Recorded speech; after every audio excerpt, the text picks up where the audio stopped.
उत्तर प्रदेश में एक और बाहुबली ब्रदर्स की माफियागिरी मिट्टी में मिल गई है।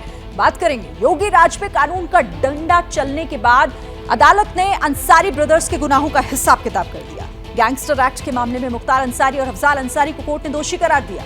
2007 में दर्ज हुए मुकदमे का फैसला आया और मुख्तार को 10 साल कैद की सजा सुनाई। पहले से ही जेल में बंद मुख्तार के खिलाफ ये ऑर्डर उसके माफिया लोग को ध्वस्त करने की तरफ बढ़े एक और कदम के तौर पर देखा जा रहा है। यूपी में माफिया को मिट्टी में मिलाने का काम कैसे हो रहा है, उसका एक और एग्जाम्पल सामने आया। कोर्ट की दहलीज पर कानून के सामने मुख्तार की माफियागिरी धराशायी हो गई। गाजीपुर की एमपी एमएलए कोर्ट ने 15 साल पुराने मुकदमे में फैसला सुनाया और इसके बाद मुख्तार अंसारी का जेल काल बढ़ गया। गैंगस्टर एक्ट के तहत 10 साल की सजा सुना दी, 5 लाख का जुर्माना हो गया। कृष्णानंद राय मर्डर केस का जो मूल मुकदमा था उसमें पूरा अंसारी परिवार जो है वो जुलाई 2019 में बरी हो चुका है। ट्रायल कोर्ट ने इस मामले में सभी को बरी कर दिया था। इसी वजह से अंसारी बंधुओं की तरफ से लगातार कोर्ट में इस बात की गुजारिश की गई थी कि जब वो मूल मुकदमे में बरी हो चुके हैं तो उस मुकदमे के आधार पर गैंगस्टर का जो केस चल रहा है उस मामले को ना सुना जाए, उस मुकदमे को भी रद्द कर दिया जाए। लेकिन निचली अदालत से लेकर हाई कोर्ट तक इस मामले में अंसारी ब्रदर्स को कोई राहत नहीं मिली थी। आज कोर्ट ने अपना फैसला सुनाया है। ये बात सही है कि मुख्तार अंसारी पर गैंगस्टर एक्ट का ये मामला बीजेपी विधायक कृष्णानंद राय की हत्या के 2 साल बाद दर्ज हुआ था। राय की हत्या के बाद आगजनी और कारोबारी नंद किशोर के किडनैपिंग और मर्डर को आधार बनाकर केस फाइल हुआ। फैसले के बाद कृष्णानंद राय के बेटे ने मीडिया से बात की। जब मेरे पिताजी की हत्या हुई तो उस समय उनकी जो शिखा काटी गई थी, उस समय के जो भी मौके पे अपराधी मौजूद थे जिन्होंने इस हत्याकांड को अंजाम दिया था, आज उस शिखा का मर्यादा को न्यायपालिका ने बचाने का काम किया। मुख्तार अंसारी पर कोर्ट के फैसले के बाद बीजेपी का रिएक्शन आया। योगी सरकार ने कहा अब केस तेजी से निपट रहे हैं, इसलिए अपराधियों को उनके अंजाम तक पहुंचाया जा रहा है। जो भी सजा हुई है मैं माननीय न्यायालय के आदेश का स्वागत करता हूं, लेकिन ऐसे अपराधियों की सजा कम। मुझे लगता है कि इनको और कठोर सजा की जरूरत है। अदालत के फैसले का स्वागत करते हैं और सभी अपराधियों में कड़ी पैरवी कर रहे हैं। सभी अदालतों में लग करके हमारे अभियोजन के वकील लगातार लगे हुए हैं और अपराधियों में आज कानून का भय है। धीरे धीरे मुख्तार अंसारी के गुनाहों का हिसाब शुरू हो चुका है। सितंबर 2022 से अप्रैल 2023 तक 4 मामलों में सजा मिल चुकी है। आपको बता दें कि ये यूपी में मुख्तार अंसारी के खिलाफ 60 से ज्यादा केस दर्ज हैं। मऊ से 5 बार विधायक रहा मुख्तार अंसारी 15 साल से ज्यादा वक्त से जेल में बंद है।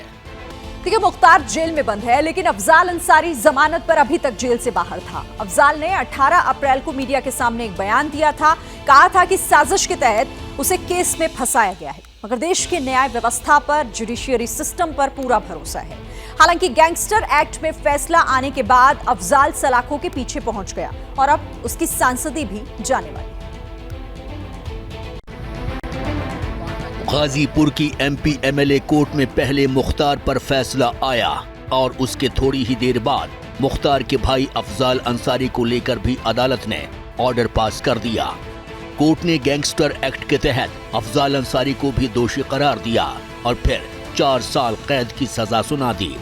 मुख्तार तो बांदा जेल से फैसला सुनने के लिए वीडियो कॉन्फ्रेंसिंग से जुड़ा था, लेकिन अफजाल अंसारी ने कोर्ट का रुख किया और फैसला होते ही कस्टडी में ले लिया गया। फैसले की डिटेल्स वकीलों ने सुनाई। 19/11/2007 को थाना मोहम्मदाबाद में इन लोगों के विरुद्ध गैंगस्टर का मुकदमा पंजीकृत किया गया और उसी मुकदमे का यहाँ विचारण चल रहा था और उसमें आज मुख्तार अंसारी को 10 साल का सश्रम कारावास और 5 लाख रुपए का अर्थदंड तथा अफजाल अंसारी को 4 साल का कारावास और 1 लाख रुपए का अर्थदंड। मुख्तार अंसारी वीडियो कॉन्फ्रेंसिंग से उपस्थित थे और अफजाल अंसारी व्यक्तिगत रूप से उपस्थित थे। सजा होने के बाद अफजाल अंसारी जेल चले गए। जैसे ही अंसारी ब्रदर्स पर कोर्ट का फैसला आया, गाजीपुर के लोगों की राय भी सामने आई। कोर्ट का फैसला है, न्याय मांगने वालों का है और न्याय मांगने वाले और कोर्ट देने वाले साक्ष्य के आधार पर दिए हैं, इसलिए जो पाए हैं उसी को दिए हैं। तो कोर्ट का फैसला वो तो मान्य है। आने वाले दिनों में राजनीति पर तो असर पड़ेगा इसका। आने वाले समय में उपचुनाव भी हो सकता है। साल भर बचा हुआ है निर्वाचन आयोग चाहे तो इस फैसला ले सकती है। अब चूंकि अफजाल अंसारी को 4 साल की सजा सुनाई गई है तो ऐसे में सांसदी जाना भी तय है, लेकिन अफजाल के वकील का कहना है कि फैसले को ऊपरी अदालत में चुनौती देंगे। सजा के बारे में तो जो है जो स्पीकर है वही बता सकते हैं। यहाँ पर कार्रवाई नहीं हुई है, अब ये तो माननीय उच्च न्यायालय का विषय है, वहाँ पर जमानत अंसारी ब्रदर्स ही नहीं बल्कि पूरे माफिया परिवार के खिलाफ शिकंजा कसता जा रहा है। आपको बता दें कि इस वक्त अंसारी फैमिली में मुख्तार, अफजाल, मुख्तार का बेटा अब्बास, बहू निकहत जेल में बंद हैं, मगर मुख्तार की पत्नी अफशां अंसारी फरार है। लुकआउट नोटिस जारी है। इस बीच अब मुख्तार के छोटे बेटे की मुसीबत भी बढ़ गई है। उमर अंसारी के खिलाफ मऊ पुलिस ने हेट स्पीच के मामले में गिरफ्तारी का वारंट जारी कर दिया है। जिस तरह मुख्तार और उसके परिवार पर शिकंजा कसा है, वैसे ही माफिया अतीक की फैमिली की मुश्किलें बढ़ चुकी हैं। 2 बेटे जेल में हैं, पत्नी शाइस्ता फरार है, जबकि अतीक और अशरफ की हत्या हो चुकी है। सोचिए, अतीक अहमद 5 बार का विधायक और 1 बार का सांसद था, लेकिन इसके बावजूद अतीक अहमद की पहचान एक माफिया के तौर पर ही रही, क्योंकि जरायम अतीक का पेशा था और जुर्म उसका शक। हालांकि पुलिस अब डबल मर्डर केस की जांच कर रही है और रोज इस केस को लेकर चौंकाने वाले खुलासे भी सामने आ रहे हैं।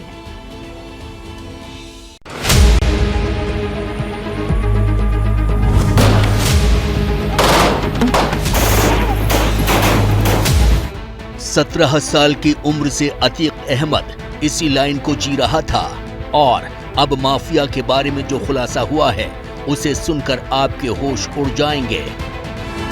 पुलिस की जांच में अतीक अहमद को लेकर एक विस्फोटक खुलासा हुआ है। खुलासा ये कि अतीक ने पुलिस कस्टडी में खुद पर हमला कराने की साजिश रची थी। पुलिस कस्टडी में अपने ऊपर हमला करवा के अतीक अहमद अपनी सुरक्षा बढ़वाना चाहता था। अतीक को लगता था कि अगर हमले का ड्रामा सही ढंग से एग्जीक्यूट हो गया तो ना तो उसे कोई गैंग मार पाएगी, ना पुलिस से उसका एनकाउंटर होगा। खुद पर फर्जी हमला कराने के लिए अतीक ने अपने जिस करीबी को चुना वो गुड्डू मुस्लिम था। सूत्रों के मुताबिक गुड्डू मुस्लिम ने अतीक के काफिले पर फेक अटैक करने के लिए पूर्वांचल के कुछ बदमाशों से भी संपर्क किया था। पुलिस की जांच में ये बात सामने आई है कि साबरमती जेल से प्रयागराज लाने के दौरान या फिर प्रयागराज में किसी जगह पर अतीक ने नकली हमले का स्पॉट फिक्स किया था। इस बीच पुलिस एक और शॉकिंग थियरी पर भी जांच आगे बढ़ा रही है। तो क्या अतीक पर फेक अटैक करने के लिए लवलेश, अरुण और सनी को सिलेक्ट किया गया था? कहीं ऐसा तो नहीं कि अतीक के गैंग के किसी सदस्य ने गद्दारी कर दी और हमले का ड्रामा करने के बजाय सीधे तौर पर अतीक और अशरफ को मारने की सुपारी दे दी? कहीं ये गद्दार गुड्डू मुस्लिम तो नहीं? अपनी मौत से कुछ सेकंड पहले अतीक अहमद जब पुलिस की जीप से उतरता है तो वो 2-3 बार बाईं ओर कुछ देखता है। तो क्या अतीक अहमद फेक अटैक करने वालों को कोई इशारा कर रहा था, या फिर वो शूटर कहीं और से मैनेज हो गए और उन्होंने अतीक को डबल क्रॉस कर दिया? लवलेश, सनी और अरुण कानून के शिकंजे में हैं, लेकिन इसके बावजूद अतीक और अशरफ का मर्डर एक मिस्ट्री है। लेकिन अतीक का एक कुख्यात क्राइम स्क्रिप्ट राइटर था, इसमें कोई शक नहीं। अतीक के साल 2002 में कोर्ट में पेशी के दौरान खुद पर बम से हमला करवाया था। यह हमला एक ड्रामा था और पूरा प्लान अतीक ने ही बनवाया था। लेकिन स्क्रिप्ट राइटर माफिया का ऐसा अंत होगा, ये क्लाइमैक्स किसी ने नहीं सोचा था। एक और बाहुबली है जिसकी चर्चा आजकल पूरे देश भर में हो रही है। दिल्ली के जंतर मंतर पर पहलवानों ने कुश्ती संघ के चीफ बृजभूषण शरण सिंह के खिलाफ मोर्चा खोला हुआ है। 7 दिनों से धरना जारी है। महिला रेसलर्स के यौन उत्पीड़न के मामले में बृजभूषण के खिलाफ FIR दर्ज हो चुकी है, लेकिन अभी तक गिरफ्तार नहीं किया गया है। और इसी मुद्दे को लेकर पहलवान लगातार सवाल भी उठा रहे हैं और उन्हें अब कुछ सियासी दलों का सपोर्ट भी मिल रहा है।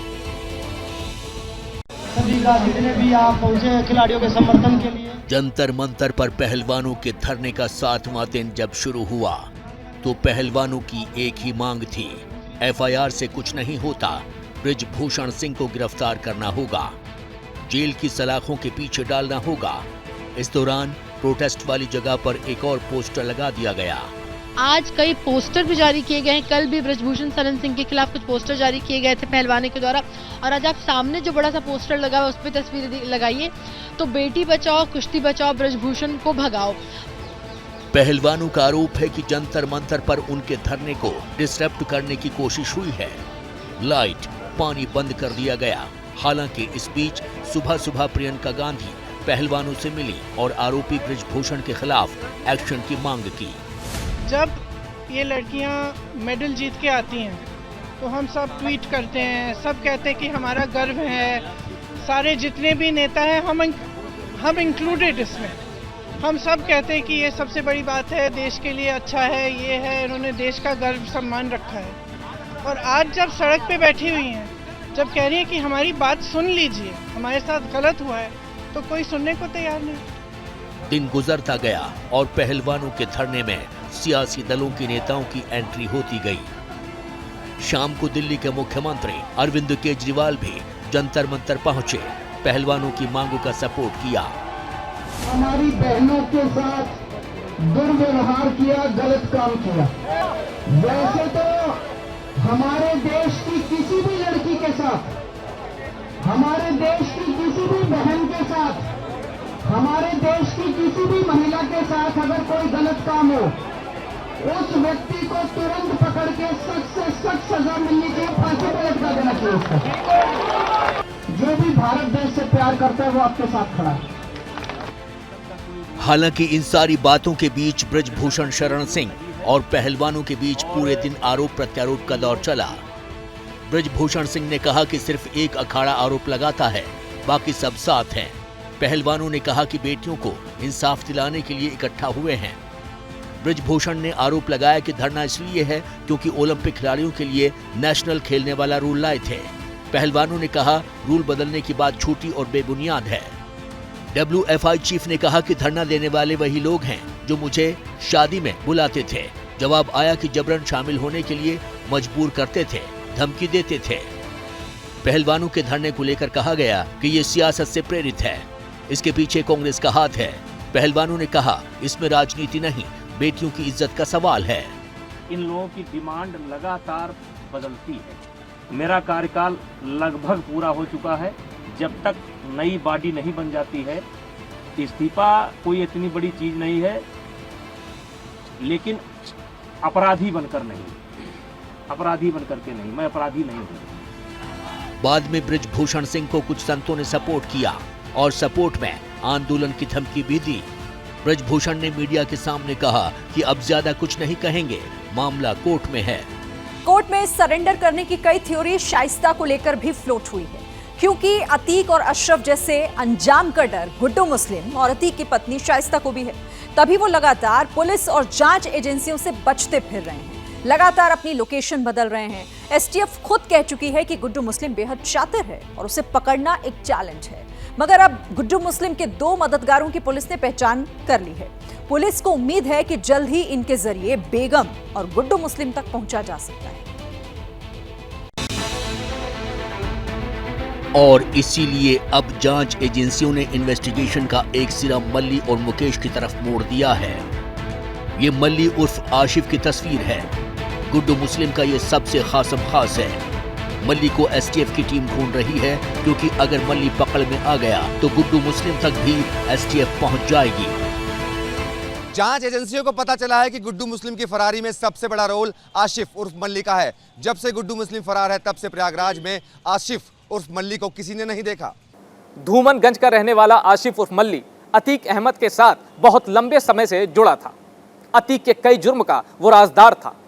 प्रयागराज में मल्ली के खिलाफ कई मुकदमे दर्ज हैं। मल्ली को बम बनाने की ट्रेनिंग गुड्डू मुस्लिम ने दी थी। जांच एजेंसीज के रडार पर मुकेश श्रीवास्तव नाम का भी एक शख्स है। मुकेश ने गुड्डू मुस्लिम की आर्थिक तौर पर मदद की है। उधर अतीक की मोस्ट वांटेड बेगम शाइस्ता के बारे में भी एक बड़ा खुलासा हुआ है। इस खुलासे में अतीक की बहन शहला की एंट्री हुई है। उमेश पाल मर्डर केस में फरार अतीक अहमद की बीवी शाइस्ता परवीन और एक बिल्डर मोहित जायसवाल के बीच की एक बातचीत का ट्रांसक्रिप्ट सामने आया है। ये हनीफ से ये बातचीत शुरू हुई है, जो पहला वाक्य कहता है कि कहां तक खिंच गया ये मसला, जिस पर मोहित कहता है कि बहुत लोग हैं इसलिए चीजें उलझ गई, लोग मिसगाइड कर रहे हैं, हम गलत साबित हो गए, चांद ने हमसे पैसा लिया। फिर शाइस्ता परवीन भी उस बातचीत में वो कहती है हमने खूब सुनाया उसको। मोहित जायसवाल कहता है कि हमने चांद से पैसा मांगना शुरू किया, फिर चांद से पैसा मांगा। सब चांद का किया हुआ है। ये एडवोकेट की बातचीत है, इसमें तमाम जो सहला भी है उसमें बातचीत में शामिल है। कर्नाटक चुनाव में बाहुबली कौन बनेगा, जनता किसे सत्ता की चाबी सौंपेगी, इसे लेकर कांग्रेस और बीजेपी के बीच जबरदस्त कैंपेन वॉर जारी है। 10 मई को होने वाले चुनाव में दोनों पार्टी पूरी ताकत झोंक रही हैं। लेकिन इन सब के बीच एबीपी न्यूज के लिए सी वोटर ने कर्नाटक के चुनाव को लेकर मेगा ओपिनियन पोल किया है। वोटर्स के दिल में कौन है, किसकी नब्ज टटोलने की कोशिश की है, मेगा ओपिनियन पोल के नतीजे क्या हैं, ये रिपोर्ट देखिए। कर्नाटक के चुनाव प्रचार में पीएम मोदी की एंट्री हो गई। प्रधानमंत्री ने ताबड़तोड़ रैलियां की। दूसरी तरफ कांग्रेस के लिए प्रियंका गांधी मोर्चे पर दिखाई दी। सियासी तापमान हर गुजरते घंटे के साथ बढ़ रहा है। ऐसे में एबीपी न्यूज के लिए सी वोटर ने मेगा ओपिनियन पोल किया है। इसमें करीब 17,000 से ज्यादा लोगों की राय ली गई है। सवाल है, कर्नाटक में किसे कितने वोट मिल सकते हैं? किसकी सरकार बनती हुई नजर आ रही है? कर्नाटक राज्य में कौन इस वक्त जीतता हुआ दिखाई दे रहा है? इसी विधानसभा से आपके सामने आंकड़े अब आने वाले हैं और ये बता दूं, 1 महीने तक ट्रैक करने के बाद पहुंचे आंकड़े हैं। इस वक्त आपको इन 224 सीटों में से वोट प्रतिशत जो है दिख रहा होगा। कांग्रेस 40% के साथ सबसे बड़े वोट प्रतिशत के पास नजदीक पहुंचती हुई दिखाई दे रही है। बीजेपी 5% पीछे है और 35% वोट शेयर हासिल कर रही है। जेडीएस के पास अपना 17% इंटैक्ट वोट प्रतिशत, अदर्स के खाते में 8% आ रहे हैं। जब सर्वे हुआ तो कर्नाटक के सभी रीजन के लोगों की राय ली गई, यानी greater Bengaluru region, old Mysore, central Karnataka region, coastal Karnataka region, Mumbai Karnataka region और हैदराबाद कर्नाटक रीजन को मिलाकर 224 सीटों पर जनता का ओपिनियन लिया गया। मैं आपको बताने जा रही हूँ ग्रेटर बेंगलुरु रीजन, जिसकी 32 सीटें हैं और यहाँ पर शहर जो बेंगलुरु शहर वो 28 और इसके साथ ही यहाँ पर 4 बेंगलुरु ग्रामीण आपके सामने देखिए। अब ये आंकड़े भी आ गए। 36% जो वोट शेयर है वो बीजेपी को जाता दिख रहा है। कांग्रेस को 43% वोट शेयर, जेडीएस के खाते में 14% और अन्य के खाते में 7%। कर्नाटक का ये मेगा ओपिनियन पोल और सबसे पहला रीजन जो ग्रेटर बेंगलुरु रीजन 32 सीटों को समेटे हुए और यहाँ वोट शेयर आपके सामने। अब मैं आपको बताती हूँ कि सीटों के लिहाज से ये तस्वीर कैसी दिखाई दे रही है। सीटों के लिहाज से किस पार्टी को कितनी सीट इस ओपिनियन पोल में जाती दिख रही है। ग्रेटर बेंगलुरु रीजन 32 सीटों का सवाल है। देखिए, बीजेपी के खाते में 11 से 15 सीटें जाती दिख रही हैं, कांग्रेस को 15 से 19 सीटें मिलती दिख रही हैं, जेडीएस को 2 से 4 सीटों पर ही संतोष करना पड़ सकता है और अन्य के खाते में 0 से 1 का ये आंकड़ा। कर्नाटक में पिछले चुनाव में बीजेपी सिंगल लार्जेस्ट पार्टी थी, मगर कांग्रेस और जेडीएस ने मिलकर सरकार बनाई थी। हालांकि बाद में कांग्रेस के विधायक टूट गए थे, जिसके बाद येदियुरप्पा और फिर बसवराज मुंबई सीएम बने। लेकिन इस बार क्या होगा, किस पार्टी को कितनी सीट मिलेंगी? ओपिनियन पोल में इसका जवाब मिला। ये ट्रैकर जो 1 महीने बाद हम लेकर आए हैं, उस आंकड़े में क्या रद्दोबदल है ये देखिए। कांग्रेस सरकार बनाती हुई नजर आ रही है, 107 से 119 सीटें जादुई आंकड़ा क्रॉस करते हुए। जेडीएस को 23 से 35 सीटें और बीजेपी 74 से 86 सीटें पाती है, अदर्स 5 सीटों पर। यानी इस बार कांग्रेस सिंगल लार्जेस्ट पार्टी बनती दिख रही है। लेकिन ओपिनियन पोल के मुताबिक क्लियर मेजॉरिटी नहीं है। लेकिन एक सच ये भी है कि कर्नाटक चुनाव से पहले ये सिर्फ एक इंडिकेशन है। कर्नाटक का किंग कौन बनेगा, क्या कोई किंग मेकर भी होगा, ये 13 मई को ही पता चलेगा। बीजेपी जानती है कि इस बार कर्नाटक में बाजी आसान नहीं है और इसीलिए पूरी ताकत के साथ चुनाव मैदान में उतरी हुई है। और अब तो बीजेपी के सबसे बड़े स्टार प्रचारक, पार्टी के सबसे बड़े फेस, खुद प्रधानमंत्री मोदी ने भी कर्नाटक में कैंपेन की कमान संभाल ली है। प्रधानमंत्री 2 दिन के कर्नाटक दौरे पर हैं। पहले दिन उन्होंने 3 पब्लिक मीटिंग की और गाली के मुद्दे पर कांग्रेस पर करारा वार भी किया। ये कह दिया कि जनता के आशीर्वाद से कांग्रेस की गालियां मिट्टी में मिल जाएंगी। ಮೋದಿ ಅಂದ್ರೆ ಆ ವಿಷಯವನ್ನ ನೆಕ್ ನೋಡಿದ್ರೆ ನೀವು ಮಲಗೆ ಬಿಡ್ತೀರಲ್ಲ। क्या खरगे का ये विवादित बयान कांग्रेस को महंगा पड़ने वाला है? क्या मोदी को गाली देना कांग्रेस की मेहनत पर पानी फेरने वाला है? सवाल इसलिए है क्योंकि मोदी को गाली ही बीजेपी ने कर्नाटक चुनाव में मुद्दा बना दिया। खुद प्रधानमंत्री कर्नाटक की जनता के बीच थे। बीदर में पब्लिक मीटिंग की और कांग्रेस पर जोरदार हमला किया। अब तक मुझे 91 टाइम अलग अलग गालियां दी है। अगर इतनी मेहनत उन्होंने गुड गवर्नेंस के लिए की होती तो आज कांग्रेस की ऐसी दुर्दशा न होती। मोदी ने कांग्रेस के जिन 91 गालियों का जिक्र किया, उनकी एक लिस्ट तक फ्लोट हो रही है।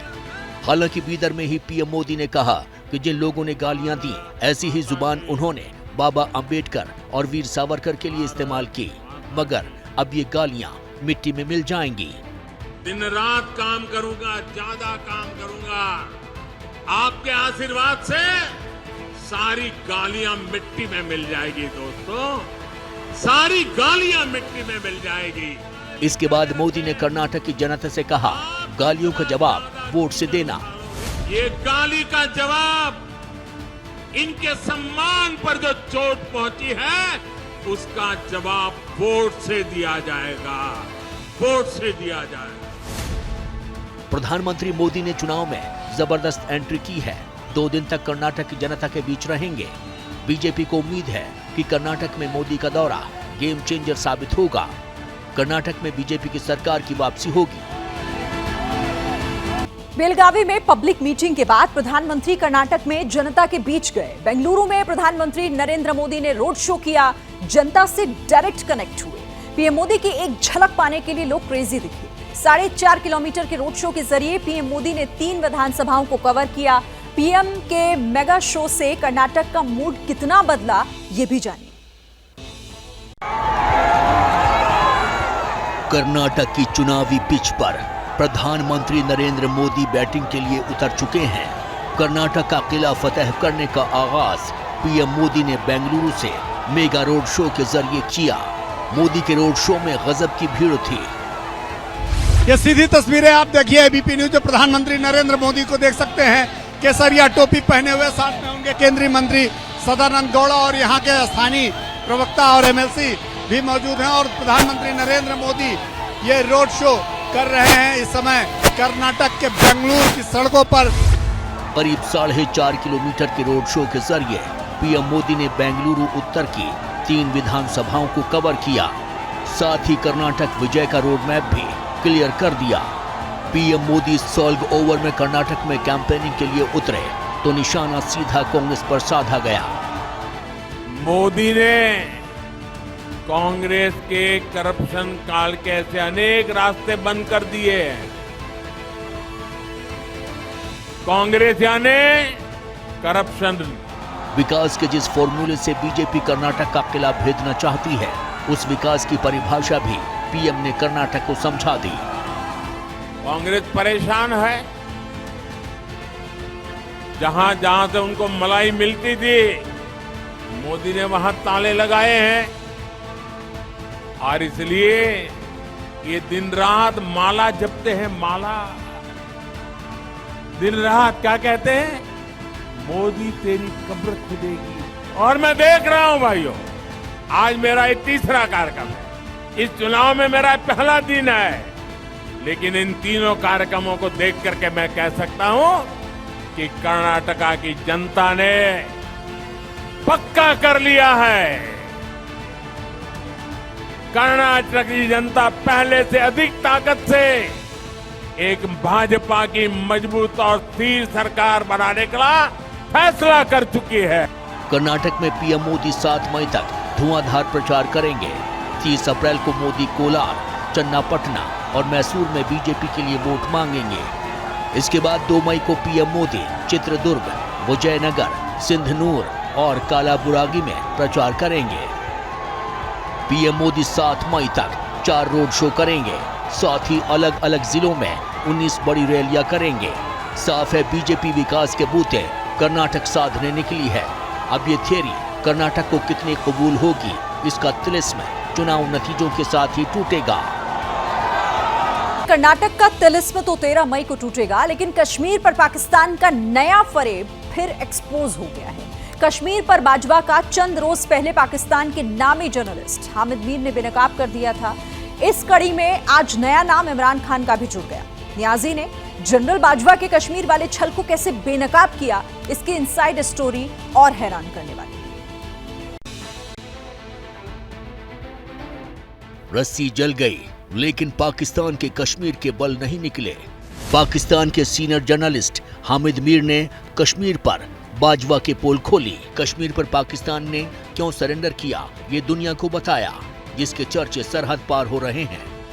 हामिद मीर साहब सीनियर सहाफ़ी, उन्होंने एक रेवोल्यूशन दिया, वो इस वक्त इंडियन मीडिया की जीनत बना हुआ है। जनरल कमर जावेद बाजवा ने कश्मीर का जो सौदा किया, टैंक चलने के काबिल नहीं है, ऐसे आर्मी चीफ का कोर्ट मार्शल होना चाहिए।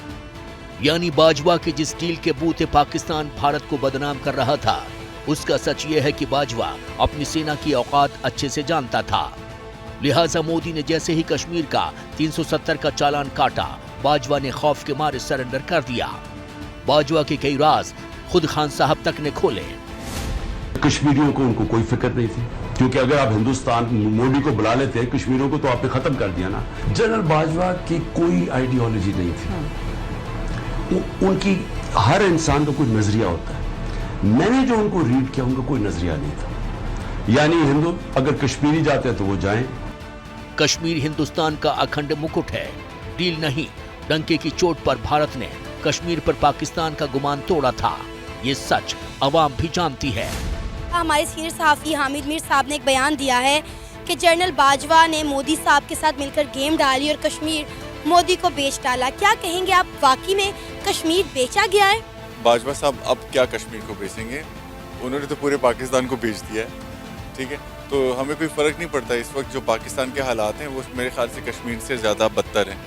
तो अगर बाजवा साहब ने मोदी साहब के साथ कोई डील जो भी की है, तो मेरे ख्याल से कश्मीर की नहीं, पाकिस्तान के बारे में बोलूँगा, पाकिस्तान की होगी। हामिद मीर और इमरान खान के खुलासे पाकिस्तान में सुर्खियां बटोर रहे हैं। अवाम को इल्म हो चुका है कि डील का नाम लेकर पाकिस्तान भारत को बदनाम कर रहा है। रही बात कश्मीर की, तो उस पर पाकिस्तान के जनरल का झूठ बेनकाब हो चुका है। कश्मीर पर पाकिस्तान के सरेंडर की असली वजह बेनकाब हुई। उधर आज पाकिस्तान की नाक एक बार फिर कट गई। कंगाली की मार शरीफ हुकूमत पर ही नहीं पड़ी है, कंगाल तो पाकिस्तान की फौज भी हो गई है। पाकिस्तानी फौज की इतनी हैसियत नहीं बची कि वो गोली तक खरीद सके। आज वॉशिंगटन में पाकिस्तान की इसी लाचारी का रोना पाकिस्तानी राजदूत ने रोया। अमेरिका के आगे पाकिस्तान क्यों सरेंडर हुआ, ये भी जानिए। दिन लद ही गए पाकिस्तान के, जंग लग ही गया जनरल मुनीर के टैंकों को। जंग का गुमान टूट ही गया एटम बम चिल्लाने वाले पाकिस्तान का। कल तक दुनिया कह रही थी कि पाकिस्तान की औकात टैंकों में फ्यूल डालने की नहीं है। आज ये सच खुद वॉशिंगटन में खड़े होकर पाकिस्तान के राजदूत मसूद खान ने कबूला। अमेरिका में पाकिस्तान ने IMF लोन दिलाने और मुनीर के लिए गोले बारूद की खैरात देने की गुहार लगा दी। We owe a lot to the United States for helping us in the foundational phase of our statehood as we built our defense capabilities and economic muscles. Both our countries have given sacrifices in blood and treasure. Pakistan की माली हालत पतली है, मांगे किसी से खैरात नहीं मिली है। IMF मुंह फुलाकर बैठा है, लाख एड़ियां घिसी शरीफ साहब ने, लेकिन IMF से अब तक फूटी कौड़ी तक नहीं मिली। ऐसी हालात में पाकिस्तान जंग का खाली माहौल बनाकर अपनी नाकामी पर पर्दा डाल रहा है, जिसमें शरीफ साहब अव्वल हैं। लेकिन अवाम सच जानती है, मोदी का नाम लेकर ऐसी नसीहतें शरीफ साहब को दी जा रही हैं जो नश्तर की तरह मियां शहबाज को चुभेंगी। ये जो नरेंद्र मोदी है, इसने कहा है ना कि पाकिस्तान में जो अगर इसने हमारे साथ मुकाबला करना है ना, तो आए गुर्बत खत्म करने का मुकाबला करें। ये दहशतगर्दी का मुकाबला, हाँ, ये इसको खत्म करने का, गुर्बत खत्म करने का, अपने आप को रीजन को बढ़ाने का मुकाबला करें। ये मुकाबला अब जंगे जो है वो दौर खत्म हो गया। इसी बात का तो रोना था कि उनका हक था, वो कहते थे कि हमने लेना है, वो उन्होंने प्रूव किया है। हमने उनको, हम कहा हम अच्छे हैं, तो हमने क्या प्रूव किया है? उन्होंने तो खुद को प्रूव कर लिया है दुनिया के सामने। खैरात ही तो है जिसके लिए पाकिस्तान कभी चीन के सामने कटोरा फैलाकर खड़ा होता है, कभी IMF तो कभी सऊदी। पाकिस्तान के हुक्मरानों की इसी आदत ने मुल्क को गुलाम बना दिया, जिस पर अवाम आहें भर रही है। हम गुलाम है ना, अमेरिका चाहेगा बैठ जाओ, हम बैठ गए। चाइना चाहेगा हम लेट गए तो हम लेट जाओ, तो फिर हम इंडिपेंडेंट तो ना हुए, आज़ाद मुल्क तो ना हुआ हमारा। ये सवाल, ये एक ऑथेंटिक सवाल है कि जब अमेरिका के कहने पे चलेंगे, चाइना के कहने पे चलेंगे, फिर आज़ादी हम आज़ादी किस चीज़ की, फिर कौन सी आज़ादी मुझे बताया ना। सऊदिया कह देगा भी रात के अंधेरे में आप लाइटें बंद कर दें, तो हम लाइटें बंद कर देते हैं। ये आज़ादी तो ना हुई। सुलह आने सच यही है, पाकिस्तान गुलाम था, है और रहेगा, क्योंकि कर्ज के बूते ही पाकिस्तान की सांसें चल रही हैं और कर्ज नाम की काठ की ये हांडी आखिर कितनी बार चूल्हे पर चढ़ेगी। पाकिस्तान के पुर्जे ढीले हो रहे हैं। ऐसे में कंगाली से उबरने के लिए शरीफ अपने दोस्तों की पीठ में छुरा घोंप रहे हैं। पाकिस्तान का सबसे नया शिकार बना है रूस, जिसे पाकिस्तान भारत की तरह सस्ता तेल खरीद रहा है, लेकिन चोरी छिपे रूस के जानी दुश्मन यूक्रेन को हथियार भी सप्लाई कर रहा है। पाकिस्तान की ये दगाबाजी कैसे उसे भारी पड़ेगी, ये भी आपको जरूर जानना चाहिए। दगाबाजी ही तो दौड़ती है पाकिस्तान की नस नस में। रूस के साथ सस्ता तेल खरीदने की डील करने वाला पाकिस्तान खुलकर दगाबाजी कर रहा है। शरीफ के जनरल आसिम मुनीर ने रूस से जंग लड़ रहे यूक्रेन को तोप के गोले चोरी छिपे सप्लाई भी कर दिए हैं।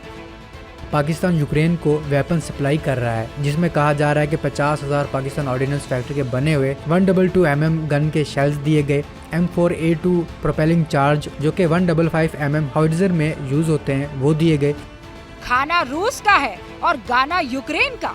पाकिस्तान इसी नीति पर चल रहा है। पहले यूक्रेन को बम गोले भेजे, अब M117 हेलीकॉप्टर के कल पुर्जे इस्लामाबाद से यूक्रेन भेजने की तैयारी में है। अवाम कह उठी है कि जनरल मुनीर की ये हरकत एटम बम से भी ज्यादा विध्वंसक है। ये एक न्यूक्लियर बम से ज्यादा खतरनाक है जो हो रहा है। उन्होंने अपने आप को कमबैक किया। हमें जो कमबैक करना चाहिए था, हम उल्टा पीछे चले गए। ऐसा कोई दिन नहीं आया इस मुल्क पे जब हम कहें कि हम ऊपर हैं, अब हम क्रैश हो रहे हैं। पाकिस्तान यूक्रेन से 3020 से ज्यादा T-80UD टैंक खरीद चुका है। साल 1991 से लेकर साल 2020 तक के बीच में यूक्रेन ने पाकिस्तान के साथ लगभग $1.5 अरब की डील की थी। साफ है, रूस से दुश्मनी मोल लेकर पाकिस्तान खुद अपनी कब्र खोद रहा है। रूस और यूक्रेन की जंग वक्त के साथ थमने के बजाय ये और ज्यादा भड़कती जा रही है। रूस को इनपुट मिले हैं कि जिन इलाकों को उसने यूक्रेन से हथियाया है, वहां यूक्रेनी सेना बहुत बड़े हमले करने वाली है। क्रीमिया में इस इनपुट का एक्सप्लोजिव ट्रेलर दिखाई दिया। जो मुल्क बीते 14 महीने से जंग की आग में झुलसकर रोज फना हो रहा है, वहां के लोगों ने भी ऐसा अग्निकांड नहीं देखा। आग की ऐसी लपटें और धुएं का दम घोटू बवंडर उठा तो क्रीमिया में कोहराम मच गया। जिस जगह ये आग लगी है वो इलाका यूक्रेन का है, लेकिन उस पर पुतिन का कब्जा है। क्रीमिया के सेवास्तोपोल में हुए इस हमले की वीडियो फुटेज देखकर पुतिन का पारा हाई हो चुका है, क्योंकि यहाँ रूस का बड़ा तेल डिपो है। रूसी सैनिकों के लिए ईंधन की बड़ी सप्लाई का यही सेंटर था, लेकिन शनिवार की सुबह 4:20 पर यहाँ एक के बाद एक कई धमाके हुए। किसी को कुछ समझ में आता उससे पहले तेल डिपो आग के हवाले हो गया। ये हमला कितना बड़ा था, धमाका कितना प्रचंड था और आग कितनी विकराल थी, ये समझना है तो इस वीडियो को देखिए। आसमान तक काले धुएं का गुबार उठ रहा है, जैसे बारूदी टॉर्नेडो दस्तक देने वाला है। रूसी मीडिया में दावा किया जा रहा है कि यह हमला यूक्रेनी सेना ने किया है और तेल डिपो को उड़ाने में ड्रोन्स का इस्तेमाल किया गया है। रूस को ये इनपुट मिला था कि यूक्रेनी सेना बहुत बड़े काउंटर अटैक की तैयारी में है। तो क्या सेवास्तोपोल का ये तेल डिपो जेलेंस्की की मेजर काउंटर ऑफेंसिव का ट्रेलर है? और क्या रूसी कब्जे वाले ठिकानों पर यूक्रेन की ओर से इससे भी बड़े हमले होंगे? रूस का अटैक और यूक्रेन का काउंटर अटैक, इस जंग की एक लाइन में कहानी यही है। यूक्रेन को सबक सिखाने के लिए रूस ने अब रिहायशी इलाकों को भी टारगेट करना शुरू कर दिया है। रेड आर्मी के क्रूज मिसाइल अटैक में यूक्रेन के कई शहर धुआं धुआं हो गए।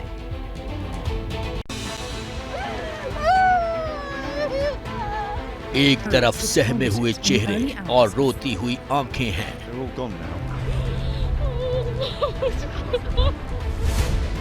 तो दूसरी तरफ जलती हुई इमारत और मलबों में दबे जिस्म हैं। ये यूक्रेन पर पुतिन आर्मी के ताजा और बहुत बड़े हमले की तस्वीरें हैं। यूक्रेनी मीडिया के मुताबिक रूसी हमले में कम से कम 25 लोग मारे गए। फायर फाइटर्स ने घंटों जूझकर आग पर काबू पाने की कोशिश की, लेकिन जो नुकसान होना था वो हो चुका था। सबसे ज्यादा नुकसान सेंट्रल यूक्रेन के शहर यूमन में हुआ। यूमन कीव से 134 मील दूर है। यहाँ एक बहुमंजिला इमारत के बीचों बीच क्रूज मिसाइल घुस गई। धमाका इतना प्रचंड था कि 23 लोग जान गंवा बैठे। मरने वालों में 4 मासूम बच्चे भी थे। हमले वाली जगह जो प्रत्यक्षदर्शी थे, उनके मुंह से बस यही निकला, no one is left. Ukraine का दावा है कि शुक्रवार की सुबह रूस की तरफ से 20 से ज्यादा क्रूज मिसाइलें दागी गईं, वो भी रिहायशी इलाके को टारगेट करके। जवाब रूस की तरफ से भी आया। रूस ने कहा कि जिन इमारतों को टारगेट बनाया गया, वहां यूक्रेनी सेना की रिजर्व यूनिट ठहरी थी, जो कि वॉर जोन में उतरने वाली थी। हालांकि हमले में बच्चों और बुजुर्गों की मौत की खबर ने रूस के दावे पर सवाल उठा दिए हैं।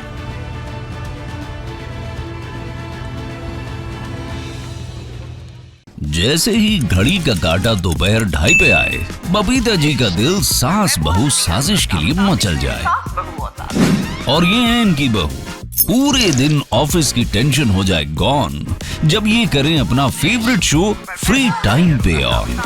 इनकी तरह आप भी देखें अपना फेवरेट शो अपने टाइम पर और डाउनलोड कीजिए एबीपी लाइव ऐप अपने स्मार्ट टीवी पर।